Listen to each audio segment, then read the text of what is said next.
ये इसका एक और नाम है, क्या है बताइए, क्या नाम है इसका? इसको एक और नाम से जानते हैं, अनौपचारिक संक्रियात्मक अवस्था। तो कभी कभी मूर्त संक्रियात्मक अवस्था नहीं लिखता है, वहाँ पे लिख के दे देगा औपचारिक संक्रियात्मक अवस्था। तो समझ जाइएगा कौन सी होती है औपचारिक। एक क्वेश्चन जरूर आएगा जीन पियाजे की स्टेजेस से, ठीक है, बिल्कुल अभी का अभी याद कर लीजिए।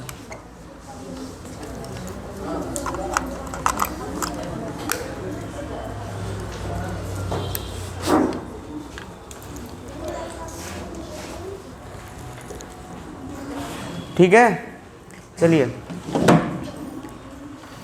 जितने भी नए लोग हैं वो कृपया शुल्क अत्यंत आवश्यक है और तुरंत से तुरंत जमा कर दें, ठीक है, जितना जल्दी हो सके। जो भी नए लोग हैं या जिनका पूरा हो गया महीना वो भी जमा कर दें, क्योंकि आप देंगे तभी प्रक्रिया आगे बढ़ेगी। समझ रहे हैं बात को? ठीक, चलिए, अच्छा छोड़िए, आगे बढ़ते हैं। चौथी अवस्था, चौथी अवस्था जो होती है वो आपकी कह रहा, इसका कौन नाम लिखा ना आपने, क्या लिखा? कौन सी औपचारिक? अनौपचारिक, अनौपचारिक संक्रियात्मक अवस्था भी बोला जाता है इसको, ठीक है। ये जीन पियाजे की तीसरी स्टेज थी, ठीक है। चौथी स्टेज का नाम है अमूर्त संक्रियात्मक अवस्था। अमूर्त संक्रियात्मक अवस्था। अब समस्या ये है कि जीन पियाजे टेट में भी आते हैं और सी टेट में भी आते हैं। टेट का दृष्टिकोण दूसरा होता है और सी टेट का दृष्टिकोण दूसरा होता है। अब अगर अभी हम सी टेट के दृष्टिकोण में घुसेंगे तो जो जीन पियाजे हैं वो 2 दिन और खिंच जाएंगे, ठीक है, क्योंकि जीन पियाजे ने अपनी स्टेजेस बताई थी और इन स्टेजेस के अंदर उन्होंने बताया था कि बच्चा अपनी स्कीमा में ज्ञान कैसे भरता है। 2 चरणों के द्वारा जो एडॉप्टेशन की प्रक्रिया होती है, जिसमें आत्मसातकरण और समायोजन। कल हमने आपको बताया था कि बच्चे क्या करते हैं, बच्चे अनुकूलन के द्वारा स्कीमा में, कहाँ पे, कल मैंने स्कीमा बताया था कल की क्लास में, ठीक है। स्कीमा क्या होता है? जानकारियों का पैकेट या जानकारियों का समुच्चय, जो हमारी कौन सी अवस्था में होता है? मस्तिष्क की अचेतन अवस्था में होता है, ठीक है। अचेतन अवस्था का कॉन्सेप्ट किसने दिया था? सिगमंड फ्रायड ने, ठीक है। और सामूहिक अचेतन मन का कॉन्सेप्ट किसने दिया था? युंग महोदय ने, याद रखिएगा, ठीक है।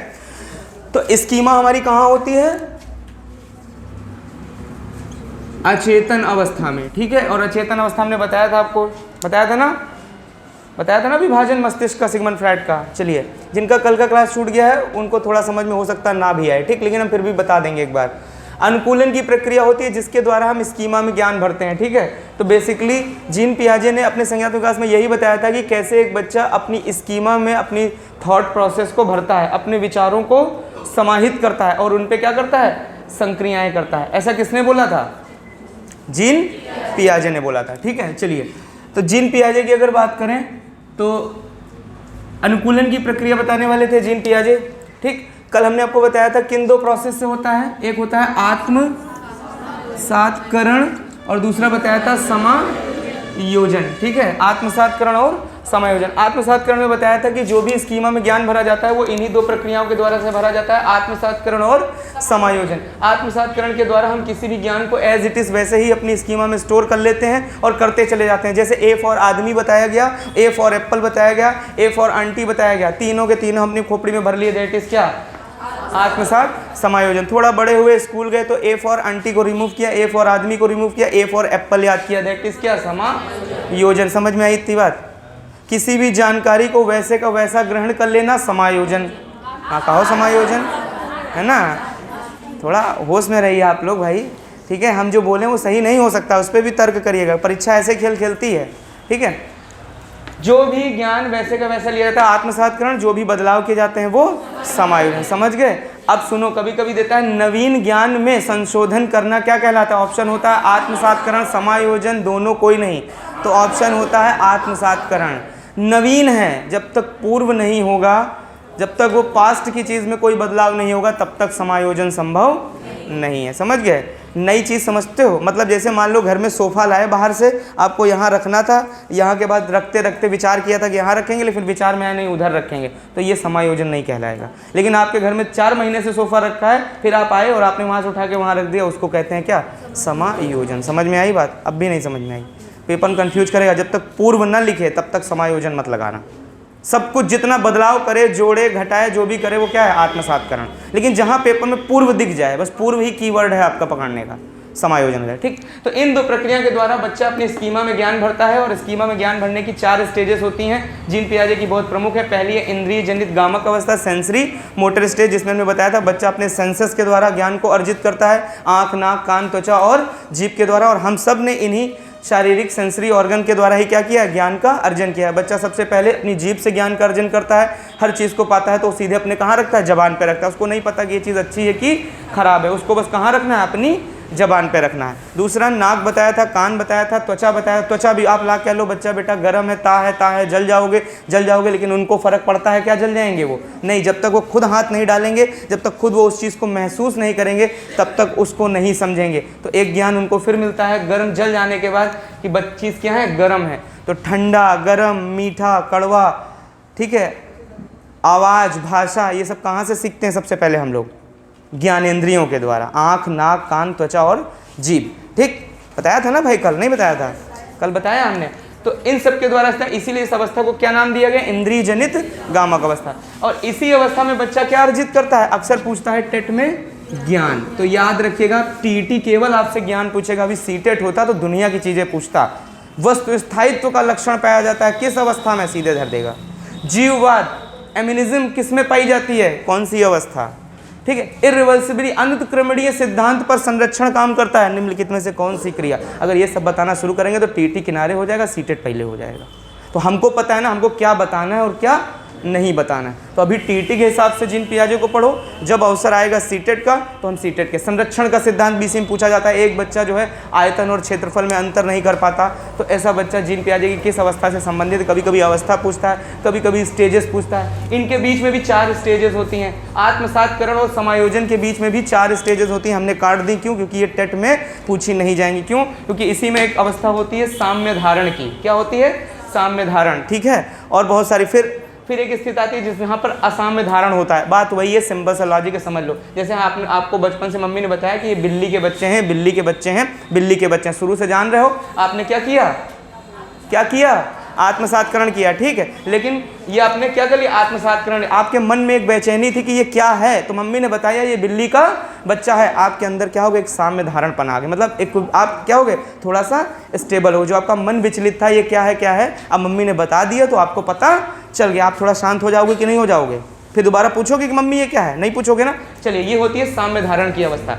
कुछ दिन बाद बच्चा फिर से आता है इनइक्विलिब्रियम के स्टेज में, मतलब असाम्य धारण के स्टेज में आ जाता है। क्यों, क्योंकि बच्चा क्या करता है, जब जान जाता है ये है, तो बच्चा सेम आकृति की चीज़ों को सेम टू सेम समझता है। फिर धीरे धीरे उसे पता चलता है कि यार ये वो चीज़ नहीं। फिर उसने कुत्ते के बच्चे देखे, अब कुत्ते के बच्चे भौंकते हुए उसने देख लिए। अब उसके दिमाग में फिर उथल पुथल हो जाती है, यार मैंने तो, मम्मी ने बताया था 4 पैर होते हैं, एक छोटी सी पूंछ होती है और छोटा सा मुंह होता है, तो वो क्या कहलाता है, बिल्ली कहलाता है। तो ये कुत्ते के बच्चे भी मेरे हिसाब से बिल्ली थे, लेकिन आज तो ये भौंक रहे हैं। जब वो भौंकना सुन लेता है तब उसके दिमाग में फिर उथल पुथल शुरू होती है, और उसको बोलते हैं फिर से कौन सी अवस्था, असाम्य धारण की अवस्था। और इसी साम्य धारण और असाम्य धारण की स्थिति के बीच में फिर से क्या होता है, समायोजन। क्योंकि फिर वो उथल पुथल में आता है और फिर वो प्रश्न करता है कि अगर वो ये है तो फिर ये ऐसा क्यों है, या फिर ये क्या है। प्रश्न करने में क्या है, उथल पुथल है। भाई दिमाग में जब उथल पुथल मचती तभी तो आप क्वेश्चन करते हो, जब क्यूरियोसिटी जागती है अंदर से, समझ गए। तो ये सीटेट वीटेट में सिर्फ वाहियात टाइप के क्वेश्चन आते हैं। आप टेट में सिर्फ भैया इतना याद रखना, सीधे पूछेगा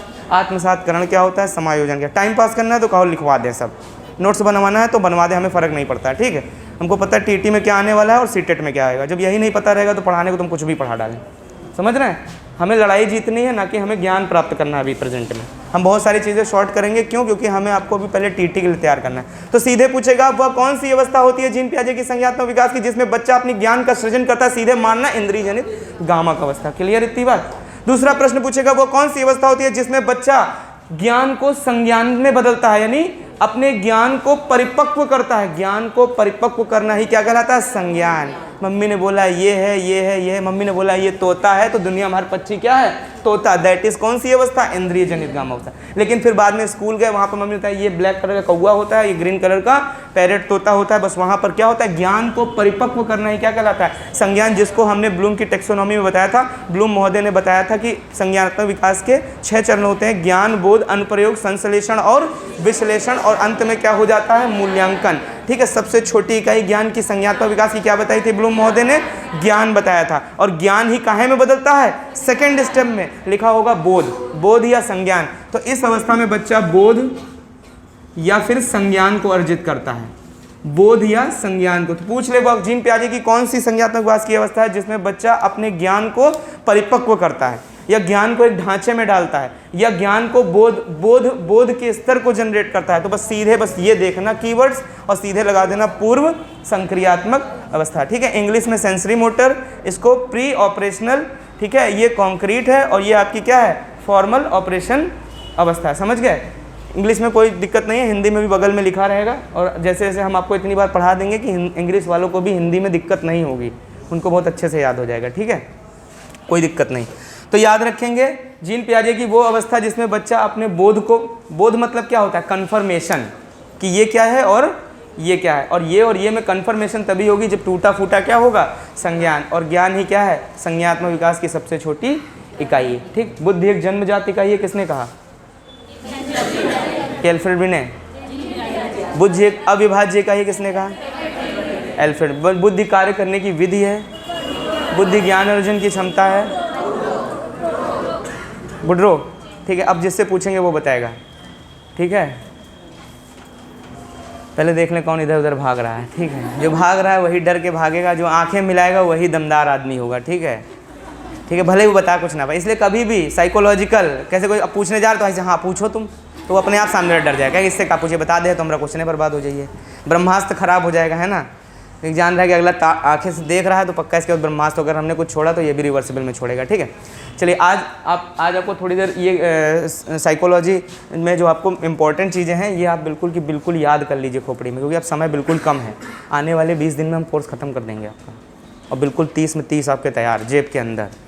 ठीक है, उसके बाद 15 दिन पहले ही हम फुर्सत करके बैठ जाएंगे, बस 15 दिन पहले फिर आपको हम अपनी क्वेश्चंस दिया करेंगे, उन्हीं को आपसे फीडबैक लिया करेंगे। 5 मिनट 10 मिनट 15 मिनट का समय देंगे, उसी में आप टिक करिएगा। टिक करने के बाद यहीं पर उन पर डिस्कशन हो जाएगा, कौन जो क्वेश्चन दिक्कत करेंगे, आपको कन्फ्यूजिंग करेंगे। ठीक, क्वेश्चन वो होंगे जो परीक्षा में पूछे जाएंगे। ठीक है, चलिए तो जीन पियाजे की दूसरी अवस्था कौन सी होती है, मूर्त संक्रियात्मक अवस्था। बोध संज्ञा हमने नहीं पूछा, बहुत लोग खुश हो गए होंगे, है ना, नहीं पूछेंगे, अभी पढ़ा लें पहले। मूर्त संक्रियात्मक अवस्था या इसी को अनौपचारिक संक्रियात्मक अवस्था कहते हैं। ठीक है, इस अवस्था में जो बच्चा होता है वो बहुत ही क्रिटिकल स्टेज में होता है। क्यों? क्योंकि बच्चा जो होता है प्रत्यक्ष चीज़ों से सीखता है। ठीक, इसीलिए इस अवस्था को क्या कहा जाता है, मूर्त संक्रियात्मक अवस्था। ठीक है, लिख लीजिएगा, बच्चे जो कुछ भी देखते हैं वो मूर्त। अच्छा एक चीज़ और सुनो, एक क्वेश्चन ये भी बनता है, दूसरा आपको इधर आप लिख लेना, इनकी स्टेज की उम्र भी बहुत पूछी जाती है। 0 से 2 वर्ष का जो बच्चा होता है वो किस अवस्था में होता है, वो कौन सी अवस्था है ये बताओ भाई, शैशवा अवस्था है कि नहीं है बच्चा। और शैशवावस्था के बच्चे के सारे गुण आप जानते हो, हमें बताने की ज़रूरत नहीं, हम पहले पढ़ा चुके हैं। ठीक है, तो अक्सर जानते हो सीटेट में पूछता है वो कौन सी अवस्था है जिसमें बच्चे का व्यवहार अनुकरणात्मक होता है या बच्चे अनुकरण से सीखते हैं। ठीक है, तो वो कौन सी अवस्था है, शैशवा नहीं, वो पूछ देता है इंद्रिय जनित गामक अवस्था। समझ गए, बच्चा किस अवस्था में है, शैशवा अवस्था में। छोटे बच्चे होते हैं 0 से 2 वर्ष के बच्चे अपने हिसाब से। उसके बाद इंद्रिय पूर्व संक्रियात्मक अवस्था का समय काल क्या होता है, 2 से 7 वर्ष। 2 से 7 वर्ष होता है। और 2 से 7 वर्ष का जो बच्चा होता है, आप देखो किस अवस्था में पहुंच गया, ये कौन सी अवस्था में पहुंच गया, कौन सी, अभी भी शैशवा अवस्था में। हॉरलॉक के आधार पर नहीं पूछ रहे हम, अभी भी कहाँ है ये, अरे 7 वर्ष में क्या शैशवावस्था खत्म हो जाती है, सीधे बाल्यावस्था शुरू हो जाती है। ठीक है ना, अवस्थाएं जो होती हैं वो एक एवरेज वैल्यू मानी जाती है, उसके पहले भी शुरू हो सकती हैं, उसके बाद में भी शुरू हो सकती है। हो सकता है बाल्यावस्था 3-4 साल से शुरू हो जाए, हो सकता है शैशवावस्था अगले 8 साल में ख़त्म हो जाके, तो इसमें मत रहिएगा, आप सामान्य विभाजन याद रखिएगा। ये किस अवस्था का बच्चा है, शैशवावस्था का। और शैशवावस्था का बच्चा क्या करता है, क्या है, क्या है और सिर्फ क्या है, तो क्या क्या करके क्या करता है आदमी, बोध करता है, जानने का प्रयास करता है। समझ गया बात को। तीसरी होती है मूर्त संक्रियात्मक अवस्था, और इसका समय काल होता है 7 से 11 वर्ष। और इसमें लिख लो वेरी वेरी वेरी इंपॉर्टेंट 2021। सबसे ज़्यादा स्टेजों में स्टेज पूछने वाली अवस्था है मूर्त संक्रियात्मक अवस्था, कभी कभी अनौपचारिक संक्रियात्मक अवस्था के नाम से पूछी जाती है। सीधे पूछेगा जीन पियाजे के संज्ञात्मक विकास की अवस्थाओं में अनौपचारिक संक्रियात्मक अवस्था का उम्र अवस्था क्या होता है, तो सीधे बताइएगा 7 से 11। नहीं मिलेगा तो लिखा होगा मूर्त संक्रियात्मक अवस्था का समय काल क्या होता है, 7 से 11। 2 प्रश्न आए थे पिछली बार टीटी में, 2 प्रश्न, एक था स्टेज पूछी गई थी, एक पूछा गया था 7 से 11, 2 के 2 आ गए थे। तो मान के चलो 2 से 3 भी हो जाते हैं, कभी कभी जब स्कीमा या अनुकूलन आत्मसातकरण में घुस जाता है तो 3 चले जाते हैं, और कभी कभी स्कीमा भी पूछ लेता है। 4 प्रश्न मैक्सिमम आए हैं इसी से। खाली 2-4 चीज़ें पढ़ के जाना है और पेपर में लगा देना है, इनके लिए पोथा पढ़ने की जरूरत नहीं। हम लॉजिक भी बता दे रहे हैं। ज्ञान कहाँ अर्जित करता है, इंद्रिय जनित में। बोध या संज्ञान कहाँ अर्जित करता है, क्योंकि ज्ञान का परिवर्तित परिपक्व रूप ही क्या कहलाता है, संज्ञान। क्योंकि ज्ञान के बाद क्या आता है ब्लूम के आधार पर, संज्ञान। संज्ञान को क्या कहते हैं, बोध। ठीक, बोध के बाद बच्चा किस अवस्था में पहुंचता है, जब चीज़ें जान जाता है तो बच्चा उसको मूर्त रूप से समझने लगता है। और बच्चा मूर्त अवस्था में किस अवस्था में होता है, 7 से 11। आपको पता होगा बच्चे जो होते हैं जब देखते हैं तभी प्रश्न करते हैं, समझ गए। और ये प्रक्रिया कहाँ चालू होती है, शैशवावस्था में। और सीटेट में इसी को वस्तु स्थायित्व कहा जाता है। क्या कहा जाता है, ठीक है, ऑब्जेक्ट परमानेंस इंग्लिश में बोलते हैं, ठीक है, वस्तु स्थायित्व। लेकिन अभी पढ़ाने का कोई मतलब नहीं, टीटी में दूर दूर तक दिखाई नहीं देगा, ठीक है। लिखवाने को भी टाइम पास करने कोई मतलब नहीं। जब आएगा सीटेट के आधार पर पढ़ाएंगे तब हमको इसको अपडेट कर देंगे, ठीक है। कुछ नहीं करेंगे, यही नोट्स खोल लेना, इसी में इंपॉर्टेंट पॉइंट्स बता देंगे कि इसमें क्या पूछता है, इसमें क्या पूछता है, इसमें क्या पूछता है, ठीक है। 15 दिन का समय मिलेगा ना इसके बाद सीटेट के लिए, तो टेंशन नहीं लीजिएगा। आप लोग पेपर दे लीजिए इत्मीनान से टेट का, उसके बाद सीटेट भी दे लीजिएगा, फुर्सत हो जाएगी आपकी। चलिए, मूर्त संक्रियात्मक अवस्था 7 से 11। बच्चा क्या करने लगता है, तर्क। क्या करने लगता है, तर्क। याद रखना, बताया था ज्ञान के बाद आता है संज्ञान और संज्ञान के बाद आता है तर्क। याद है कल कोई तर्क नहीं कर रहा था जब हमने लिखी थी वो लैंग्वेज, क्यों, किसी के पास क्या नहीं था, संज्ञान नहीं था, उसके बारे में कोई भी जानकारी नहीं थी, इसीलिए आपने हमसे क्या नहीं किया, तर्क। और जब संज्ञान आएगा तो तर्क तो अपने आप ही आ ही जाएगा। तो तर्कात्मक अवस्था कौन सी होती है जीन पियाजे की, एरो मार के सिर्फ तर्क लिखना, इससे शॉर्ट कोई नहीं कर सकता, हम इससे ज़्यादा शॉर्ट नहीं कर सकते। एक्यूरेट क्वेश्चन टू क्वेश्चन बता रहे, यही लिखा ही होगा। वह कौन सी अवस्था है जीन पियाजे की जिसमें बच्चे का दृष्टिकोण तर्कात्मक होता है, ठीक है। कैसा होता है, तर्कात्मक। यह मूर्त संक्रियात्मक अवस्था के तौर पर बच्चा तर्क करने की प्रवृत्ति को जागृत कर लेता है, तो क्या बताओगे, जीन पियाजे के संज्ञानात्मक विकास की अवस्था में, ठीक है। चलिए, और जैसे ही तर्क आएगा तो तर्क के बाद हम क्या करने लगेंगे, चिंतन करना प्रारंभ करेंगे, क्योंकि तर्क के बाद ही क्या होती है, चिंतन। और चिंतन कैसा होगा, एब्स्ट्रैक्ट चिंतन होगा। कैसा होगा, अमूर्त चिंतन। कैसा चिंतन, अमूर्त चिंतन। लिख लीजिएगा, अमूर्त चिंतन करने की योग्यता कौन सी अवस्था में, अमूर्त चिंतन की स्टेज को प्राप्त कर लेता है बच्चा, ठीक है। और वो अवस्था होती है आपकी 11 से 18। बच्चा पहुंच गया किशोरा अवस्था में। हाउ, किशोरा का मतलब हाउ, कैसे। तो चिंतन करेगा तभी ना बोलेगा ये कैसे, ठीक, समझ गए बात को, याद रखिएगा। किशोरा अवस्था, ठीक है। ये हो गई आपकी 4 जीन पियाजे की स्टेजेस, याद रहेंगी, इनमें कोई बड़ी बात है। तो बस 3 प्रश्न आपके जो सॉलिड थे हो गए आपके, और ये स्टेज से एक क्वेश्चन जरूर आएगा, लिख लो 2021 में, ठीक है। जब पेपर आए तो बताना हमसे, और जब पेपर देने जाना तो हम जहाँ जहाँ 2021 लिखवा देंगे, उसके बाद पेपर से जब आना तो आप खुद मैच करा लेना कि आया या नहीं आया, ठीक है। अब हो सकता है कि हम 50 चीज़ें बताएंगे तो क्वेश्चन 30 ही आने हैं, 20 नहीं आएंगे, तो हम पर मुकदमा मत ठोक देना कि 20 तो नहीं आया, ठीक है। अब इतना मत हमको सताना कि हाँ भाई नहीं तुमने कहा, तो 50 थोड़ी ना आ जाएंगे। क्वेश्चन कितने आने वाले हैं, केवल 30। तो कितनी अवस्थाएं जीन पियाजे की, 4। कौन कौन सी, इंद्रिय जनित, औपचारिक, संक्रियात्मक अवस्था, ठीक है। औपचारिक संक्रियात्मक अवस्था, औपचारिक संक्रियात्मक अवस्था, याद रखिएगा, ठीक है। हो गया इतना, चलिए इसको मिटा दीजिए। अब इधर आइए, अब आ जाइए जीन पियाजे के कुछ कंक्लूजन है जो बहुत इंपॉर्टेंट है, सीधे पेपर में धर देता है उठा के, कहेगा बताओ जो इतना बवाल बताया, तो ये बवाल में अब आपको समझ में आया कि जीन पियाजे बिल्कुल सही कहते हैं। बताओ गलत कह रहे हैं कि सही कह रहे हैं जीन पियाजे। जीन पियाजे ने बिल्कुल सही कहा कि बच्चे धीरे धीरे उम्र के साथ, क्योंकि जीन पियाजे 4 फैक्टर्स बताते थे, ये 4 फैक्टर पूछे गए हैं, बहुत इंपॉर्टेंट है भैया, लिख लेना। जीन पियाजे के 4 फैक्टर, ये फैक्टर भी उन्होंने बताए थे जब उन्होंने स्टेजेस बता दी, ठीक है। 4 फैक्टर बहुत पूछे जाते हैं पेपर में, और ये दिखा देता है, बाद में कहता है बताओ निम्नलिखित में से किस पर बल दिया, किस पर नहीं दिया, और पन्ना पलटोगे तो कम से कम 6 पन्नों में लिखा है पूरा जीन पियाजे, ठीक। कहाँ से क्वेश्चन बनेगा कुछ पता नहीं, लेकिन हम आपको बस पॉइंट टू पॉइंट बता रहे हैं, यही देख के जाना। 4 फैक्टर मोस्ट इंपॉर्टेंट 2021 के लिए, ठीक है। 4 फैक्टर जो हैं वो आपके बहुत ज़्यादा ही महत्वपूर्ण हैं। कहाँ के लिए? तो पहला फैक्टर लिख लो, फैक्टर नंबर 1 परिपक्वता, परिपक्वता या इसको मैच्योरिटी लेवल कहते हैं। नंबर 2 होगा आपका अनुकरण, अनुकरण, ठीक है, अनुकरण लिख लीजिएगा। नंबर 3 लिखिएगा सामाजिक अन्योन्य क्रियाएं, ऐसे ही मिलेगा बिल्कुल लिखा हुआ, सामाजिक अन्योन्य क्रियाएं,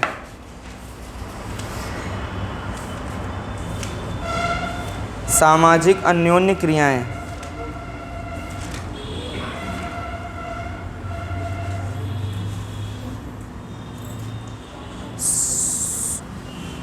आपके ईवीएस वाले सर की थोड़ी सी फीवर आ गया था, तबीयत ख़राब थी, तो कल हम उनका मैसेज नहीं देख पाए थे सुबह, ठीक है। तो हम खुद संशय में थे क्यों नहीं आया, कोई दिक्कत तो नहीं होगी। जब मैसेज देखा तो कॉल नहीं की थी उन्होंने, तो हमने देखा तो उसमें था कि दिक्कत है, तो हमने कहा दवाई वही खाइए। अब अभी आज भी हमको लगता है स्वास्थ्य ठीक नहीं हुआ, तो सुबह मैसेज भेजे थे कि सर आज भी नहीं आ पाएंगे, तो आज भी वो नहीं आएंगे, ठीक है। तो हम आपको थोड़ा बहुत ईवीएस पढ़ा देंगे आज, ठीक है, ताकि आपका थोड़ा माइंड चेंज हो जाए, क्योंकि आप मनोविज्ञान पढ़ते पढ़ते थक जाते हो। कल भी हम पढ़ा देते आपको, कुछ भी पढ़ा देते, मन करता जो भी इच्छा होती, जनगणना पढ़ा देते, कुछ भी मिट्टी पिट्टी जो भी है, जो भी आता है दुनिया का बवाल ईवीएस में, है ना। लेकिन कल हमें कुछ जानकारी नहीं थी, हम इंतज़ार करते करते क्लास बढ़ाते चले गए, है ना। आज आपका थोड़ा माइंड चेंज है, सब्जेक्ट बदल जाता है तो थोड़ा सा माइंड चेंज हो जाता है। किसी भी आदमी की एक क्षमता होती है किसी विषय को पढ़ने की,